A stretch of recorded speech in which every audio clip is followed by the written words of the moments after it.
Welcome in, guys. Happy Monday. No NBA games today. We got a loaded MLB slate. We got a loaded NBA card coming up tomorrow. Already getting bets out to our members. For those, if you guys want those, sign up massaedge.com or download the Massa Edge app. A little bit of a rough weekend. It was a pretty good week up until the weekend. It was capped off with a really bad Sunday. Go 0 for on the day. So we lose most of our profits from the week. Still slightly in the green, but lose most of the profits from the week. See if we can bounce back. And just so you guys know, with these baseball series, this is often how it goes. There's 3-4 game sets. Usually the edge we have on the numbers, stick with it. Sometimes those 3-4 game sets go really good. Sometimes they go really rough. First two series of the season, we killed. This last series, we're the ones that got killed. We'll see if we can bounce back coming up this week, slate, John. Pretty big slate in the NBA we're already looking at tomorrow, and we got a nice slate going on today, John.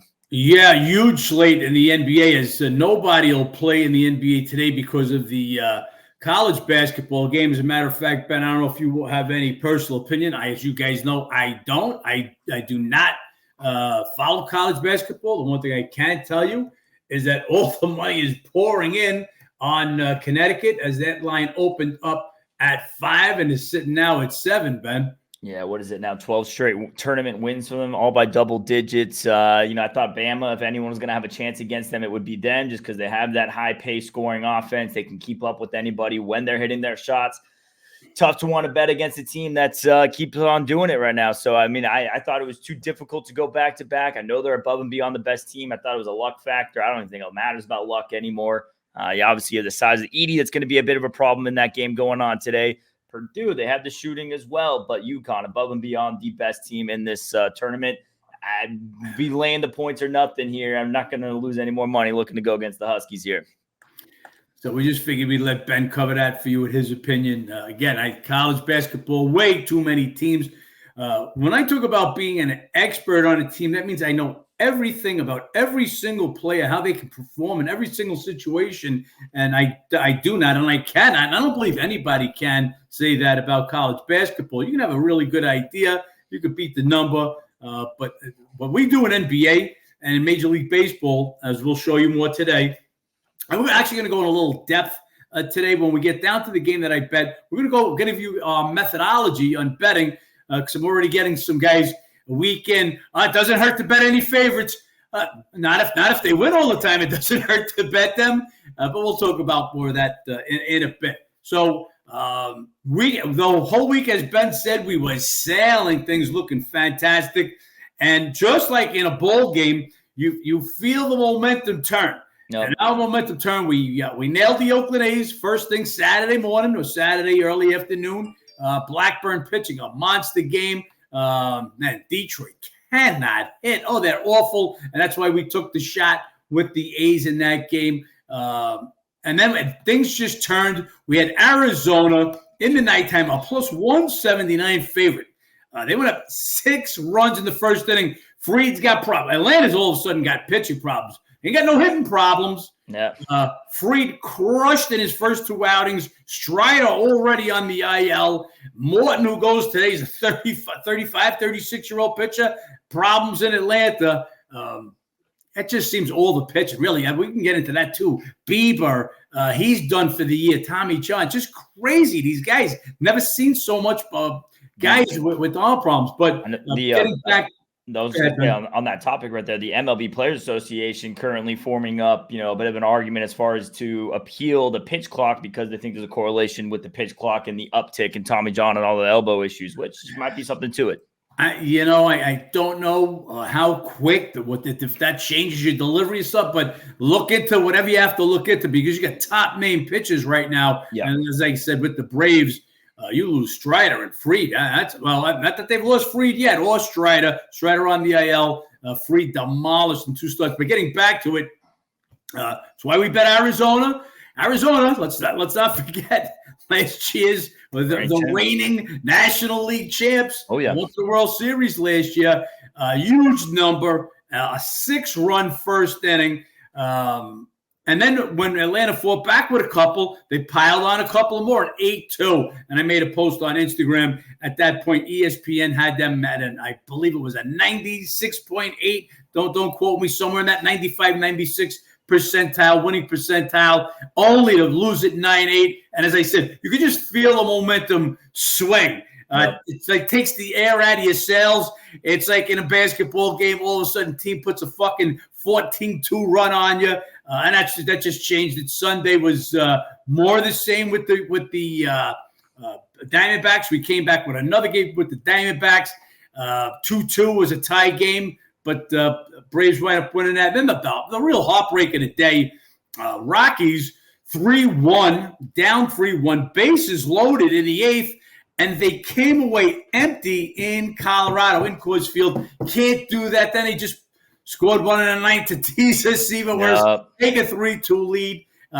Things got even worse at nighttime. The Bucks, we bet the Bucks yesterday, -4.5. They had lost their 3 prior games as 12.5 or better favorites. I believe it's the first time in 30 years that a team had lost consecutive games, 3 consecutive games as double-digit favorites. The side note was Lillard missed the first 2 games. Giannis sat out the 3rd game. They'd both be back for this game against the Knicks. Here's a game. It just lined up. Milwaukee should have come for this game if they want to get that 2nd seed, cement themselves in. You want to bounce back off the losses. You lost at the Garden, at Madison Square Garden, Christmas Day. The Knicks got you. And before that, you had absolutely owned them.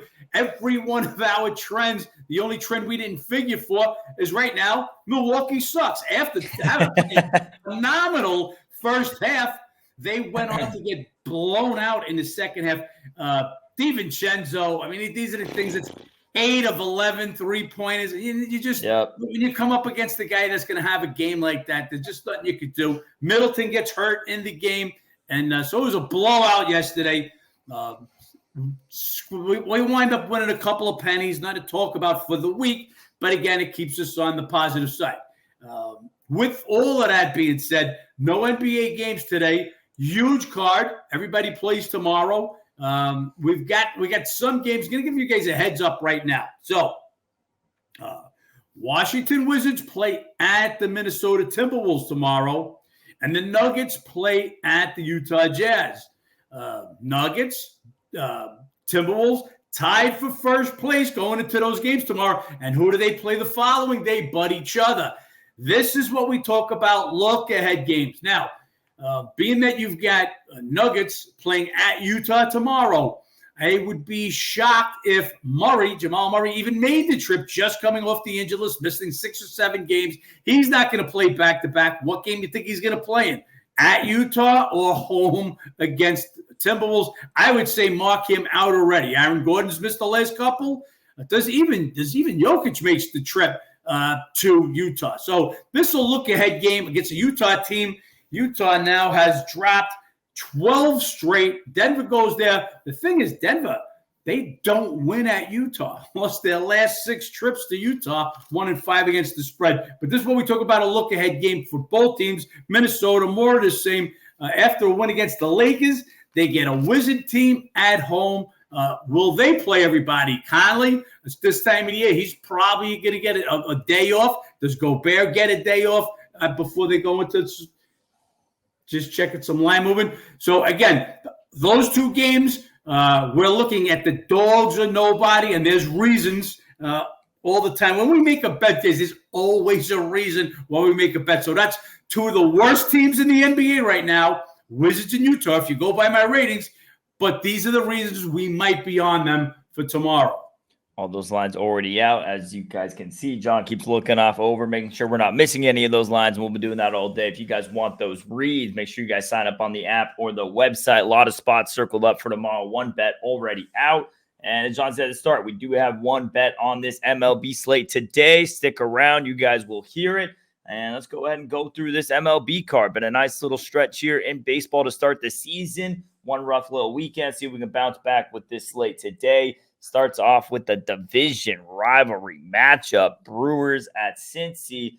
And Brewers have absolutely dominated this matchup. 10-3 in the 13 meetings last year. They're now 10-2 the last 12 trips to Cincy. You got Ashcraft going against Ashby. Ashby, another one of these pitchers with the shoulder issue, had it last season, missed all 23. Going to be making his first start back.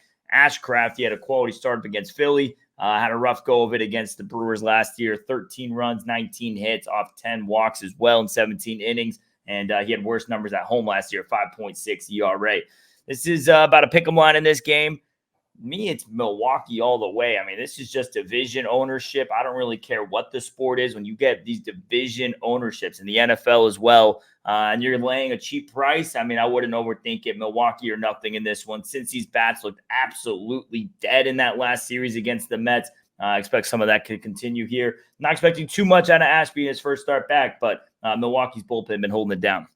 And that's the only reason I don't want Milwaukee. When you got a pitcher, we're going to make his first start in over a year. I always want to be able to ask myself the question, if after the game's over, I don't want to say, what the fuck did you bet Ashby for? He hasn't pitched in a year. And that's kind of the situation in this game. Everything else Ben said is correct. Going to be a tough game here, Cincinnati. They do play better on the road all year last year, and they're showing that again.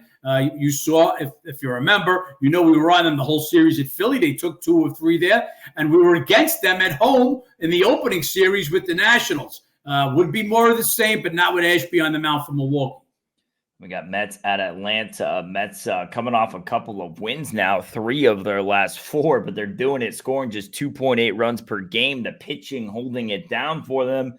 They're still hitting just 213. So Mets, they got a cut 2 of 3 at Cincy. They won the last one in that doubleheader against Detroit. Bats still non-existent. You had the Braves coming off a 3-game sweep against the D-backs. Now 3-0 at home this season. They had 52 wins at home last year. Matchup history, all Atlanta. 10-3 in the season series last year. 9-1 the last 10 meetings in Atlanta.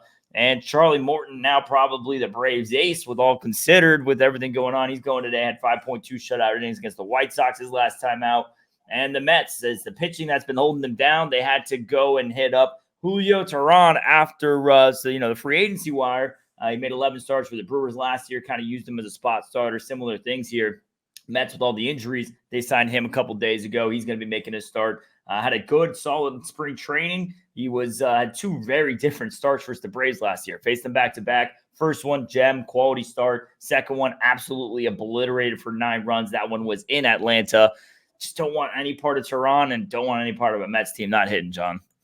Always tough, and you'll see this will happen quite often through the season for a pitcher to face the same team in back-to-back starts. And as Ben just told you, Braves got a good look at him. Somehow he baffled them in the first outing, not so much in the second. The cream rises to the top, so they caught him in that second one. Same thing here. Don't want nothing to do with Tehran. Don't want nothing to do. Mets winning 3 or 4. That's great, but you got to score runs. You're going to Atlanta.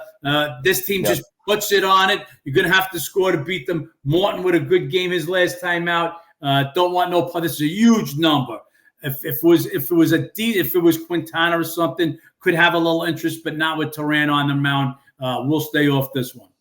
We got Phillies at Cardinals. Phillies coming off a loss at Washington. They took 2 of 3 in that series there. Cardinals, they hand the Marlins their first win of the season, but they did take 2 of 3 in the series. Turnbull versus Mikolas. Turnbull, former with Detroit, had a solid first outing against Cincinnati. They got the win there. Was roughed up by the Cardinals last year. And Mikolas, he was roughed up against the Dodgers in his first start. Fair enough. Came back with a quality start for San Diego. 2 runs in 6 innings. Horrible against the Phillies last year. He actually had identical numbers in both starts, 5 runs off 8 hits in 6 innings in each of those starts. And it's going to be rough to want to back that. Phillies own the matchup a little bit. Now 7 of the last 8 meetings, 4 of the last 5 trips to St. Louis, including the 2 wild card games in 22. This would be Philly or nothing for me.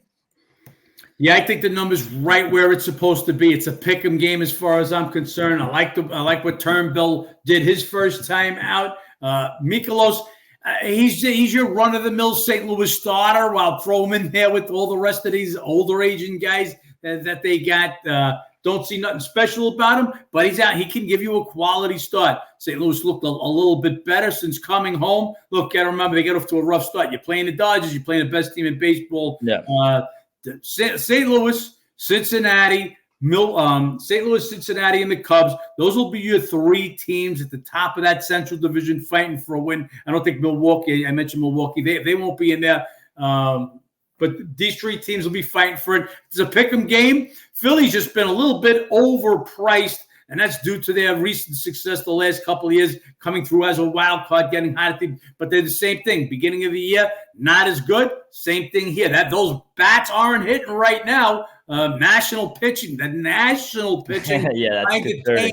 The Philly bats. So nothing special for me to like about Phillies as a pick'em on the road. Then we got D-backs at Colorado. Typically looking at the Colorado home dog, can't do it in this one. Just a complete pitching mismatch, and usually that kind of slows down a little bit in Colorado. Gallen, who actually his last time out got us a win for us against the Yankees, one of the few favorites we laid this year, cheap favorite, 103, I think it was. You have Freeland, who in 2 starts has just been absolutely obliterated. 19 hits, 17 runs in 2 starts. One of those 10 runs against the D-backs. 3 starts versus the D-backs last year, 0-2, 5.09 ERA. Gallen, as great as he is at home and as rough as he usually is on the road, for whatever reason, has success at Coors Field, 2-0, 2.18 ERA, 37 Ks, 4 walks. Favorite in this game. Don't advocate laying the price, but absolutely want no part of Freeland. I would say Arizona or nobody. Yeah, I'm not going to lay Arizona in this, but it's always going to be at home, pretty much Colorado or nobody. They're going to be undervalued every single game, and they are again here. Only reason I can't touch them because, as Ben said, absolute pitching mismatch. When we have a pitching mismatch, I won't go against that, even though my line says maybe the dog is a play, and that's what we have here. Gallen, one of the few guys who even in Colorado gets the job done at Coors Field. Freeland, exactly, just been absolutely annihilated. Arizona has owned this matchup recently. No reason to bite my hand again watching Colorado trying to get me a couple of runs after yesterday's loss. We'll stay off of this one. But again, I would have to be Colorado and nobody just because of the price. But again, not getting on them. Pitching mismatch.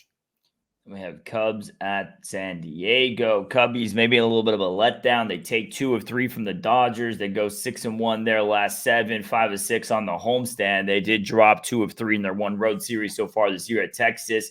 Yesterday also the long rain delay plus the travel just makes it more difficult. San Diego, they're coming off a loss at San Francisco. They're now 2-4 their last 6 games. Their bats not getting it going, 2.5 runs per game.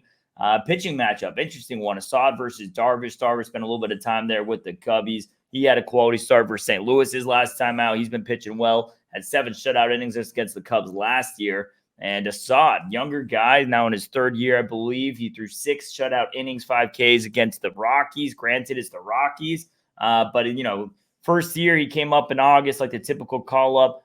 Gets a few starts under his belt. Last year, they had him up and down, starter, reliever, mixing him up around. Looks like they're solidifying him as an official starter, part of this rotation. I'm interested to see how that looks.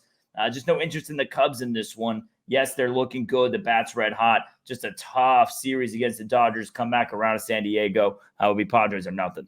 Yeah, and as Ben said, take that last performance with a grain of salt. Rockies can hit it home, but on the road are absolutely they're embarrassing themselves. Yeah, big wins over the Dodgers. So Cubbies are scoring a lot of runs right now. Price is a little bit high, but again, coming off the 2-1 series at home, little bit of a rain delay, making the flight to the West Coast. All these things add up, especially with Darvish's last couple of starts. He's looked sharp. I'll lay off this one. And we got the game of the day, the one that we have a free bet for you guys on. Nationals at San Francisco. We're going to be seeing the reigning NL Cy Young, Blake Snell, making his Giants debut. For a Cy Young Award winner, led the league in walks, which is always a concern, and doesn't get the innings. So about a 5-6 inning guy. I mean, I believe there was about 20 or so more pitchers getting past 7 innings more often than he did last year. So not going to take you deep into games. We bet against him a lot last year, John. Going to be looking to do the same today. I'll let you explain why. Yeah, well, especially the first start of the year. I just what I wrote in the preview. I don't expect him to complete 6 innings today. Yep. San Fran is not scoring. Scored 2 runs a game in this series with San Diego.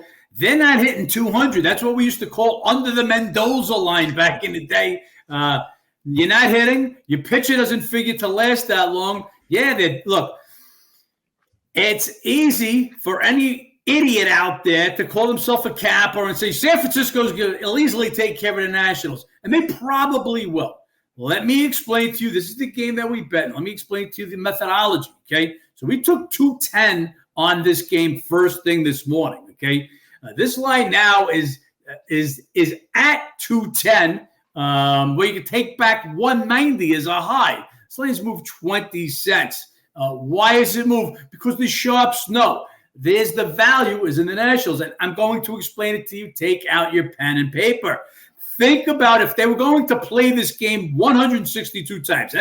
As my Master Edge members, you can see my ratings. My ratings are based on playing 162 games at home and away. And the power rating is how many games I think that they would win against a 500 team. Okay? So now, put in your head, this game's going to get played 162 times. For me taking plus 210, all the Nationals have to do to break even is go 52 and 110. Ben, can you tell me how many teams won less than 52 games last year? I believe we're looking at Oakland. That's it, right? Did even Oakland get that low? I think Oakland had 50. 50 exact, yeah. So that's it. It's just every other team won more than 52 games last year. For the same token, did any teams win 110 games last year? No 110 winners last year. That would be a no. So why would San Francisco, a team that cannot hit, with a pitcher that will not be around long, be that number over the Nationals? And that's all it is, guys. So yes, I feel that the San Francisco Giants should win this game. And they probably would win it 60-something% of the time. But they're not going to win it enough to win 110 of 162 games. That's it. That's the methodology. And we're going to, if you don't have the stomach for the Dogs, for the Colorado Rockies, for the we can't even say the Detroit Tigers anymore. Last year we were on them a bunch, and then the Tigers were over 500 on the road last year.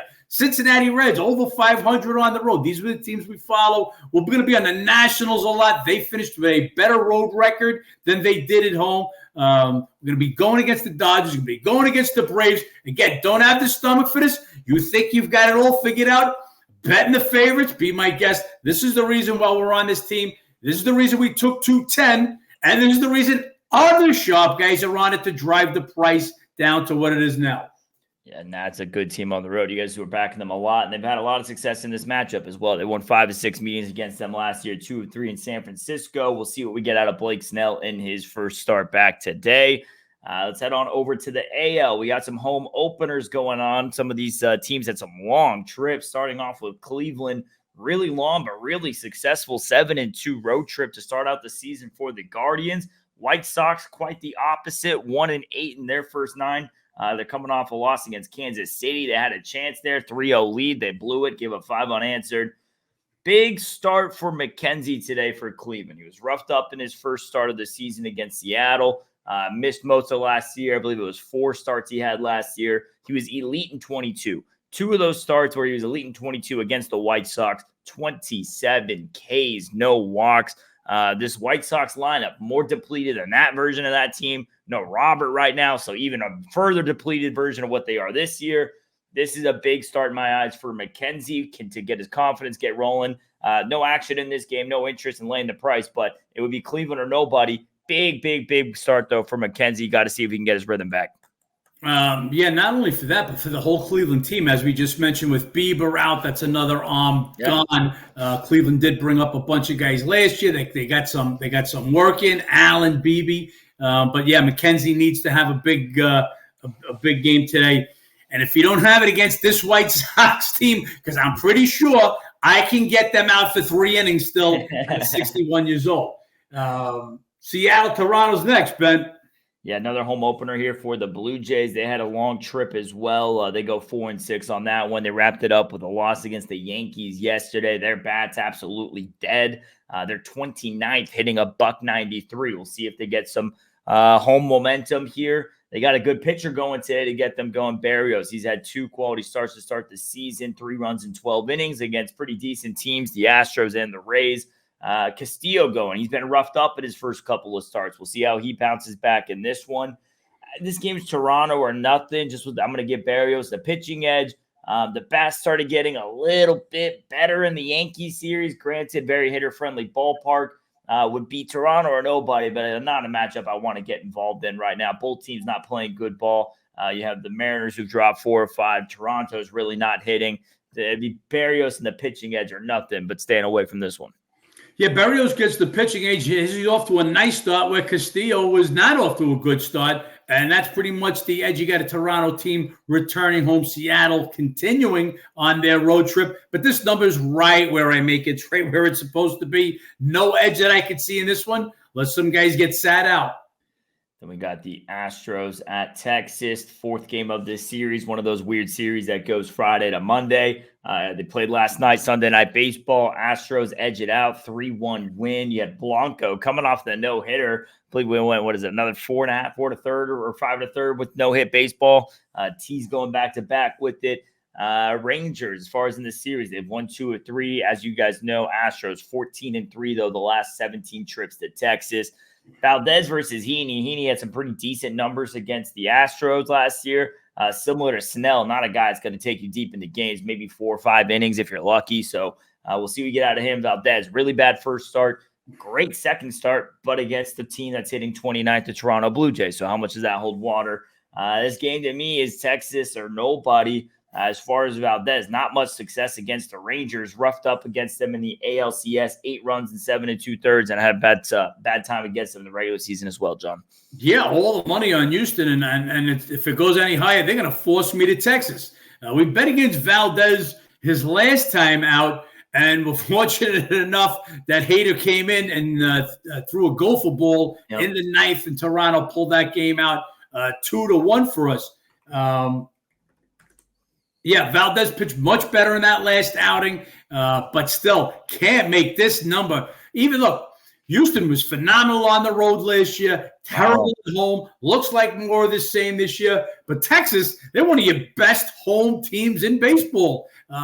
This number goes any higher, going to be forced to take the Rangers. It's Texas, so nobody for me. We got Rays heading on to Anaheim, take on the Angels. Rays coming off a pull-out sneaky win against the Rockies yesterday. Hurt us there. They took 2 of 3 in that series. Their bullpen, though, MLB worse, 7.47 ERA. Angels bullpen, not much any better. I believe they're 26. They got killed by the Red Sox yesterday. Lost 2 of 3 in the series after a really good road trip. Rays own this matchup, but not the same Tampa Bay team. And this pitching matchup, very interesting. Eflin versus Anderson. Anderson had a really good first start against the Marlins, but granted, it's against this Marlins 1-9 team.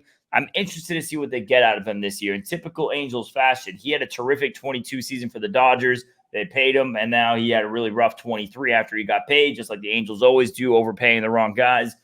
Can he get back to being a solid pitcher? Because obviously that's the Angels' biggest weakness is the pitching. Eflin, rough first start, solid second start. He did have some bad home-away splits last year, a little bit rough on the road. Good starts against the Angels. I like the Angels in this game. I don't think it's the same Tampa Bay team that owns them. And there's a chance Tyler Anderson can get back to that all-star pitcher he was in 22. Not going to overreact to that first start against the Marlins, but interested to see what he looks like here back at home against the Rays. Angels are nobody in my eyes. I agree completely, Ben. Tampa Bay, we've been saying it, that this is not the same team that they've been in the past. Lucky to escape Coors Field with a 2-1 series win, a couple of close games against the Rockies. You're always going to go deep into that bullpen when you're playing Coors. They certainly did. Well, they got a great game out of that. Pep Hoyt, I guess, yesterday, he gave them enough to get into the late innings. But, yeah, this is Angels or nobody. Always keep in your head, guys, travel also. When you have the home team, the Angels, they played at home against the Red Sox yesterday. So they're coming off a loss. They'll look to rebound. You got Tampa Bay comes off another sweaty one, 3-2 win. They've got to travel over to LA. So another little bit of an edge for the Angels. If this goes a few pennies high, it'll be in my range. It's Angels or nobody. We got Marlins at the Yankees, two complete opposite starts. Marlins, though, they do get the first win of the season. They're now just 1-9. They're hitting 194 versus lefties. They're 26 bullpen ERA. Yankees, they get a grand slam from Stanton yesterday. He's kind of looking back to, I mean, not full MVP Stanton, but if they get any version similar to Kyle Schwarber, they'll take that. We'll see how that goes. Yankees, though, 8-2 to start the year. They take care of business against the Jays. Luzardo versus Cortez in this one. Luzardo, not ideal in his first two starts, especially with Perez and Alcantara both having Tommy John surgeries. I mean, you're hoping Luzardo can be somewhat of an ace. He was worse on the road last year, 4.5 ERA. And Cortez, both his first two starts on the road, 7 runs in 10 innings against the Astros and D-backs. He had some good home numbers. Most of that, though, back in 22. He had some decent home starts last year, only made a handful of them. We'll see if that correlates. I want to back the Marlins in this one. I hate to say it. They snapped the 9-game losing streak. You got your best pitcher on the mound. You're catching a price. Would be a lean here to Miami. Do I just want to back a 1-9 team? And if Luzardo was looking closer to himself in those first two starts, I feel better about it. He's just simply not. And that's exactly it, Ben. Ben hit on it perfectly. If Luzardo looked a little bit more like the guy from last year, even with the terrible start that they got, I like that Miami put some runs on the ball. Arias 4 for 5, breaking out hit a little bit. This guy hit 350 last year, but they're just not there. And Cortez, couple of rough starts. Again, look where he pitched at Houston, at Arizona. Now going to get a little less of a weak hitting Miami Marlins squad. Look for Cortez to get a little bit back to where he was. I never thought he was as good as the all-star pitcher as he was, but I don't think he's as bad as he's pitched. So maybe he pitches a little bit better. But it was Miami or nobody. Just couldn't pull the trigger with Luzardo in this spot. Again, Miami waiting in St. Louis to finish off that victory. Go to the Yankees. Yankees with the early game, no travel. So another little bit of an edge there. Miami or nobody, but in this case, it's nobody. And we got Detroit at Pittsburgh, two of your hotter starts here for a pair of teams. 6-3 Tigers, 8-2 Pirates. Pirates pull out a sneaky one yesterday against Baltimore. Really feeling the loss of Bautista right now with games like yesterday. Automatically you feel like those are wins with Bautista on the mound. And that wasn't necessarily Cano's fault. I mean, he got the ground ball double play. I mean, granted, the bases were loaded up. But anyways, Pirates pulled that one out. Keller versus Olsen today. Keller, first two starts, roughed up, 10 runs, 8 earns, 15 hits. Both of those on the road, though. He was really good at home last year. 7-3, 2.90. Interested to see if we see that version of him today. And then you have Olsen, who kind of came back on in the back end of last season, was solid, starts off with a solid start against the Mets. And that's the most interesting here with the Tigers. They've had some pretty good pitching to start the year, but against maybe the 3 worst offenses in baseball in the Mets, A's, and White Sox. So what are we going to get out of them here against Pittsburgh? Who can stay hot? It's a lean here to Detroit just because they play a bit better on the road. But what do we get out of Keller at home? So Tigers are nobody. I would need more on the price. Yeah, maybe a pinch high with Pittsburgh just because Keller's been roughed up. But as Ben said, he is better at home. Pirates did the same thing as they're doing this year. Last year, got off to a phenomenal start, and they're off to another good one. I just think $1.20, right price. Detroit, do I want a Detroit team that can't hit? I would if they were a bigger price. Not enough value for this team. Just not hitting the ball right now. A's shutting them out. I'll pass on this one unless that price gets bigger and juicier. And we have Dodgers at Minnesota. We have Dodgers coming off the loss to the Cubs. Obviously, the long rain delay yesterday. And we have the Twins going here who had their game postponed yesterday. It's supposed to be Ober pitching. He's going out today. He was crushed against Kansas City. I mean, just crushed. 8 runs in 1 1/3. Gave up 3 homers there. You have Paxton going, who had a pretty solid start. And this is all the Dodgers want out of a guy like James Paxton, getting 5 innings. They got 5 shutout innings versus the Giants. But a vet pitcher just eating up innings for them. Had a good start against the Twins last year.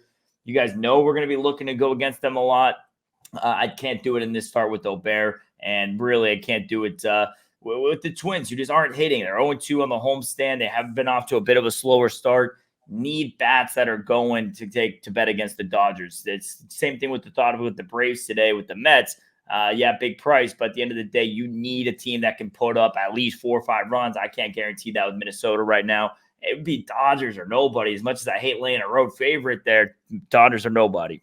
Still not ready to call the Dodgers. Just no way was I going to pull the trigger on Minnesota. Look, when we're betting the Cubs in the weekend series, there's a team that was scoring 8.8 runs per game going into the series with decent pitching.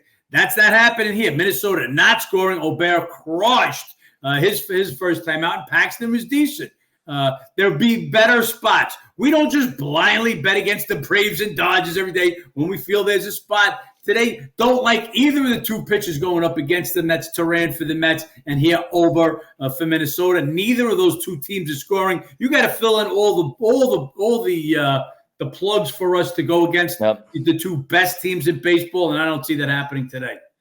That's the MLB card we got going on today, guys. A lot of NBA action coming up tomorrow. As you guys know, some spots we already have circled, one bet out. So far for the MLB card, only that one Nats bet. Obviously, if things change, lineup changes, who knows? Maybe a pitching scratch. We could change that as well. If you guys want all that, sign up on the app or the website.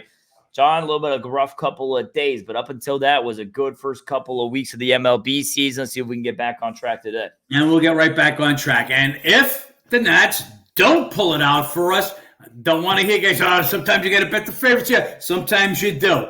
We'll stick with the method that's been working for over 40 years for me, and that's betting value. And there's value not because I say it, because other sharp guys have buried the price from plus 210 all the way down to 190. So that's where the value is, and we'll be doing that all season long. So once again, I always use the expression, if you're scared, get a dog or don't bet the dogs. Either one. It's not for the faint of heart. We're going to go through streaks, guys, especially bet dogs. Going to be sometimes the favorites. They're the favorite because they're favorite to win. So I explained this once before.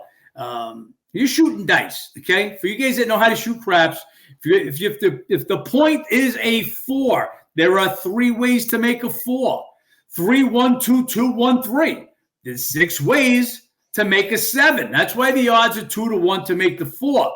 Now, if you give me 3 to 1 odds and the right odds are 2 to 1, I am going to beat your brains out. Could I still 7 out before I make the 4? Obviously, because it's still 2 to 1. Same situation here with the San Francisco National game that we're on tonight, and it's going to be the same situation with a lot of games. We're going to be taking $1.60 on games I think should be $1.40.